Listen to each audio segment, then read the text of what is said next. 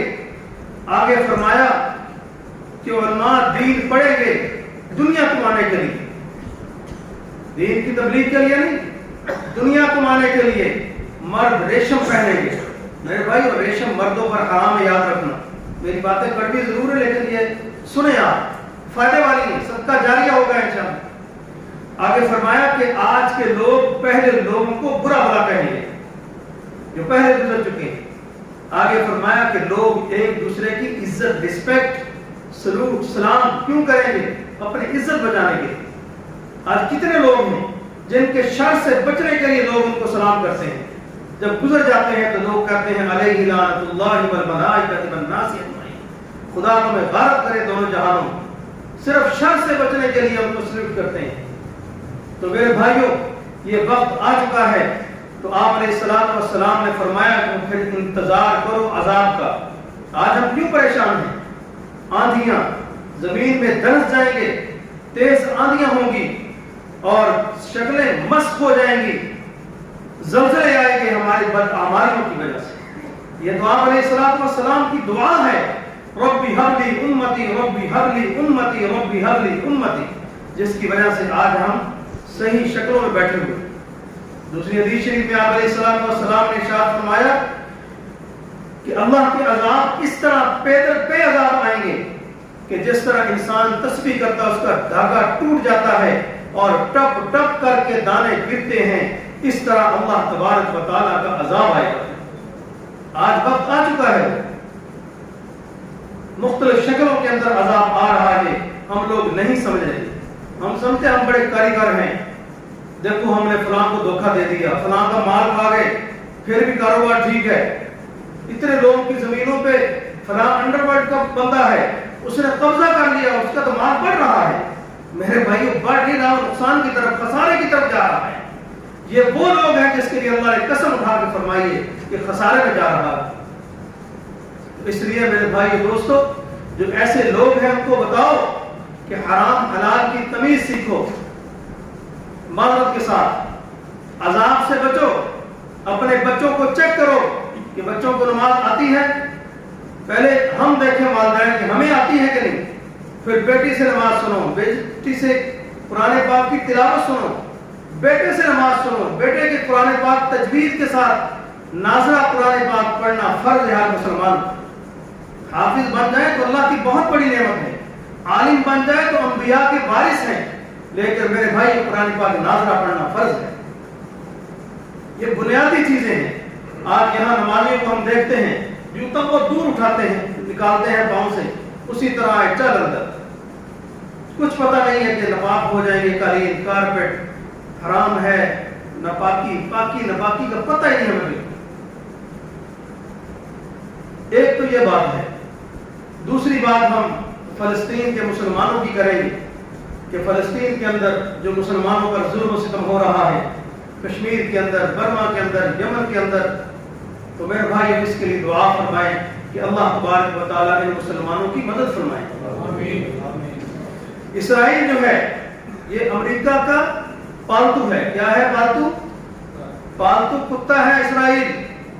اس نے 1968 کے اندر یروشلم پر قبضہ کیا تھا, اور جشن کہاں منائے تھے جا کے انہوں نے؟ فرانس کے اندر. کہاں پر؟ یہ فرانس اتنا سادہ نہیں ہے, یہ بڑا خبیث ہے. فرانس پہ جو انسان ہے وہاں کے رہنے والے. 1968 کے اندر جب 3 علاقوں پر اسرائیل نے فلسطین کے قبضہ کیا تھا, اس وقت ان اسرائیلیوں نے, یہودیوں نے جا کر کہاں جشن منایا تھا؟ فرانس کے اندر. اور اس وقت کا جو اسرائیلی صدر تھا اس نے ایک بات کہی تھی, بڑی تاریخی بات ہے, وہ ہمارے لیے ہے, خصوصاً پاکستان والوں کے لیے. اس نے کہا تھا ہمیں پوری دنیا کے 55 کے قریب اسلامی ملک ہیں, کسی سے خطرہ نہیں ہے, خطرہ ہے تو ہمیں صرف پاکستان سے خطرہ ہے. ہم اپنی افواج کو سلام پیش کرتے ہیں، ہم سلامتی کے اداروں کو سیکیورٹی کے اداروں کو سلام پیش کرتے ہیں کہ جن سے آج اسرائیل جیسا یہودی 1968 کے اندر کام رہا تھا کہ ہمیں خطرہ ہے تو پاکستان سے خطرہ اور کسی سے نہیں ہے۔ اس وقت تو میرے بھائیو پاکستان ایٹمی قوت بھی نہیں بنا تھا، یہ تو ابھی ایٹمی قوت بنا ہے۔ آج بھی 3-4 دن پہلے فرانس کے وزیر اعظم یا کسی بڑے ذمہ دار کسی عہدیدار نے کہا ہے، اس نے کہا کہ جتنا مسلمانوں کو مار سکتے ہو مارو وہاں پر القدس کے اندر۔ یہ جب سے بوسنیا کی جنگ شروع ہوئی تھی، سربیا نے جب بوسنیا پہ حملہ کیا، بوسنیا کی تاریخ شاید آپ کو نہیں پتا ہے کہ وہاں پر کتنا ظلم کیا تھا سربیا کے لوگوں نے، ان عیسائیوں نے، یہود و نصارہ نے۔ تو میرے بھائیوں آج وہ صلیبی جنگوں کا آغاز اس وقت سے ہو چکا تھا، صلیبی جنگوں کا آغاز ہو چکا ہے، اور یہ جو نیو ورلڈ آرڈر کا پروگرام ہے ان کا، اس پر عمل درآمد کر رہے ہیں۔ لیکن یہ بھول ہے اسرائیل کی، امریکہ کی، اسرائیل کی اور یورپین یونین کی بھول ہے۔ ان کو نہیں پتا کہ یہ لوگ شہادت کو کس طرح گلے لگاتے ہیں۔ یہ لوگ تو دعائیں مانگتے ہیں، اللہم ارزقنی شہادتا فی سبیل۔ تو میرے بھائی ان کو نہیں پتا کہ شہادت میں مزہ کیا ہے۔ حدیث شریف میں آتا ہے، جناب نبی کریم صلی اللہ علیہ وسلم نے ارشاد فرمایا کہ جب مجاہد اس وقت تک شہید نہیں ہوتا جب تک اپنا مقام دیکھ نہ لے، مقام جب تک دیکھ نہ لے میرے بھائی اس کو شہادت نہیں ملتی۔ غازی علم الدین شہید کو کسی نے کہا تھا کہ ایک دفعہ انکار کر دے کہ میں نے اس کو راجپال کو قتل نہیں کیا، اس نے کیا جواب دیا تھا؟ اس نے کہا کہ میرا تو حوض کوثر پر انتظار ہو رہا ہے، میں کیسے انکار کر دوں؟ میرا زندگی میں کوئی اچھا کام ہی نہیں تھا، مغل خاندان کا تھا، وہ چودھری نہیں تھا، رانا نہیں تھا، ملک نہیں تھا، سید نہیں تھا، مغل خاندان کا تھا، لوہار کا بیٹا تھا۔ اس نے کہا کہ حوض کوثر پر انتظار ہو رہا ہے۔ میاں والی جیل میں نے دیکھی، وہاں کے دروگے نے کہا جب سے غازی علم الدین یہاں پر آیا ہے، یہاں سے نورانی لائٹ اٹھتی ہے آسمان تک، روزانہ رات کو جاتی ہے، یہ کیا ہستی ہے، کیا شخصیت ہے یہ؟ میرے بھائیو شہادت یہ چیز ہے۔ آج مسلمان جتنا ہی گناہگار کیوں نہ ہو، جتنا ہی فاسق و فاجر کیوں نہ ہو، لیکن جب میدان جہاد سجتا ہے تو یہ مسلمان پیچھے نہیں ہٹتا۔ یہ بھول ہے اسرائیل کو۔ افغانستان کی سرزمین پر روس آیا تھا چند دنوں کے لیے کہ میں رونتا ہوا افغانستان کو کراچی کے ساحل اور گوادر کے گرم پانیوں تک پہنچوں گا، لیکن میرے بھائی اور چشمے فلک نے وہ داستان دیکھی کہ 1979 کے اندر، 89 کے اندر جب روس آیا اور اس کے اتنے ٹکڑے ہوئے کہ دنیا کی سپر طاقت کے ٹکڑے ہو گئے اور 13 کے 14 ٹکڑوں کی شکل میں روس بکھر گیا سا۔ اتنا مارا افغانوں نے، اور وہ لوگ تھے جو نہتے تھے، ٹوٹی چپلیں ہیں، ٹوٹی ہوئی بندوقیں ہیں اور خنجر دیے ہاتھ میں جناب چلتے تھے، جہاں روسی ملتا اس کو ذبح کر دیتے تھے۔ اس کے بعد آج سے 18 سال پہلے جب افغانستان کی سرزمین پر امریکہ نے قدم رکھا، کتنے بڑے بڑے B-52 طیارے لے کر آیا اور نیٹو 42 تقریباً 42 ملکوں کی فوج آج وہ بھی دھول چاٹ کے واپس جا رہے ہیں، معافیا مانگ رہے ہیں